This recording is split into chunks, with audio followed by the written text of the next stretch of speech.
Today we're making some pizza, and I like to start making pizza by making a Poolish, which means that we're going to mix flour, water, yeast and honey and have that ferment for roughly 1 day in the fridge.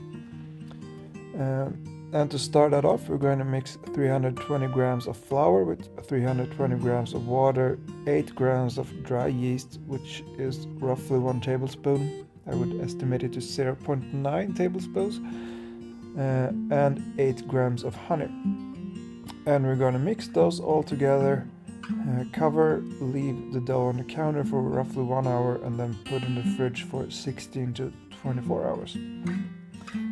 You can absolutely, if you want to, make this in the morning and have the pizza for lunch. I've done that as well, but by making it the day before, it makes the pizza crust much better.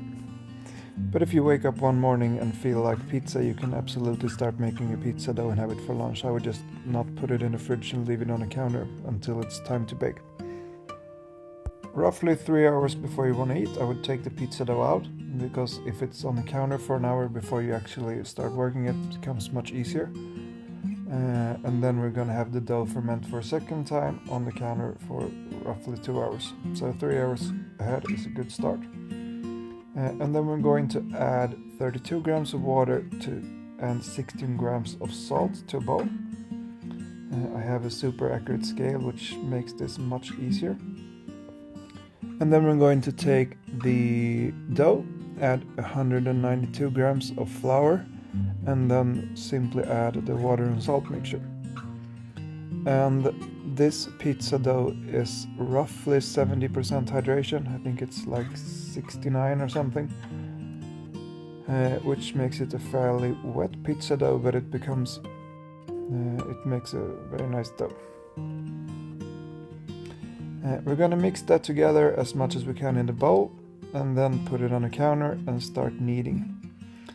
And the biggest problem I had when I started making pizza was that the pizza dough would just break and the pizza would become an entire mess in the oven. And I found that in order to prevent that, it's super important to knead the dough for a long time. I usually aim for like 10 minutes. And at first the dough will be very sticky, but the more you knead it, the stickiness will go away, and in the end it doesn't stick to your hands almost at all. And when you're at that point, we are going to form a ball from the pizza dough, and then we're going to leave it covered for roughly 15 minutes to let it rest. This also helps form the gluten and makes it much easier to handle later on. So 15 minutes later, it's time to divide the dough into 4 pieces. This recipe is for 4 pizzas, and that means that each dough ball is gonna weigh around, it sort of depends on how wet your flour is, but roughly 215 grams per ball, if you want to be accurate.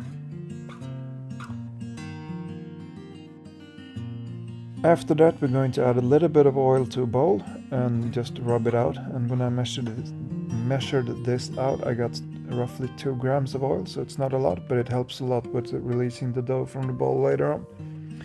And then we're going to do the classic slap and fold. So we're going to slap the dough on the counter and then fold it over itself a couple of times until it starts forming a nice little pizza ball. And when we feel that we have that little ball, we are simply going to take our hands and pinch it together underneath so it seals itself. And then simply place in the bowl, cover, let it sit in the bowl for, again, 1.5 to 2 hours. And that's it for the pizza dough. This is the pizza sauce I usually use. It's 400 grams of tomato passata, or passerade tomater, so as we say in Sweden. Passed tomatoes, I think it was called in English. I'm not really sure. To that we're going to add 100 grams of tomato puree, a bit of salt, 1.25 grams of garlic powder, 1.25 grams of onion powder, and half a half a gram of oregano. I think that becomes a very nice pizza sauce that I use a lot. And that means that we have arrived at the tricky part, which is to actually stretch the pizza dough. And in order to do that, I usually take some semolina flour and add it to a big pile and have the dough, roll the dough in that a couple of times. But first of all, we just remove the plastic wrap, and as you can see, my bowls are a bit too small for this, so the dough usually sticks to the plastic wrap, but that's not a big problem. A little bit of flour on hands helps this a lot, but the dough will, since we used that little oil in the bowl previously, the dough will actually release very easily from the bowl itself. So we take the dough, then roll it in the flour, semolina a couple of times. And now it's important not to, if you want the airy, crispy edges of the pizza, you don't want to actually press down on the edges. So you want to keep the air within the edges as much as possible.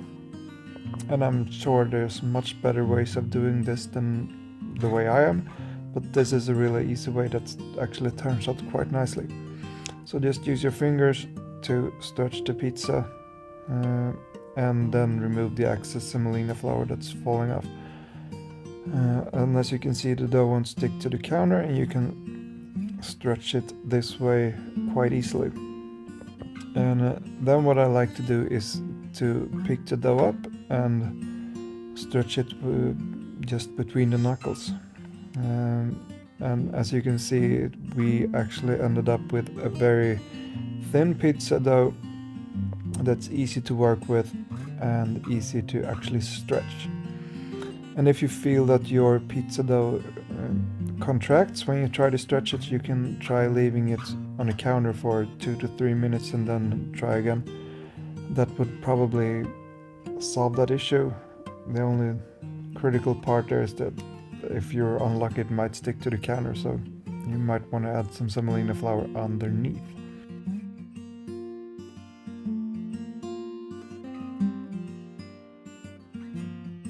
What I like to do is add the sauce and the cheese on the counter. If you leave it on the counter too long, as I said, it's going to stick, so we want to be quite fast.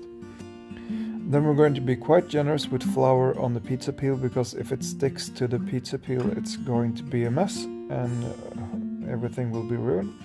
So I think it's better to have a bit more flour there. And then just simply pick up the dough and we're going to stretch it here. And I have a Sage pizza countertop oven, which is great. It makes pizzas in 2 minutes. And I noticed that in that oven, it's easier to slide the pizza in, and then you can stretch it lengthwise, but the edges are not easy to stretch within the oven, so I usually try to make it the edges bigger on the pizza peel, because the length part we can stretch later when the pizza is actually in the oven. I realized that it's very difficult to film this and get an actual pizza launch at the same time, so I managed to film both. I totally forgot to stretch the pizza, and I didn't film where I wanted to, so the pizza's not going to be a perfect shape when it gets out from the oven, but it's still going to be taste nice. So it's a bit oval. But anyway, that's it. That's our pizza done. And if you want to hear what it sounds like when you cut it,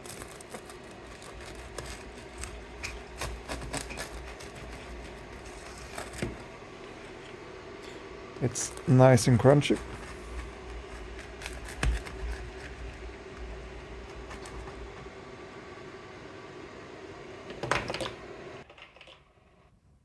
And finally, we have some spotting underneath, so it's great. Thank you for watching.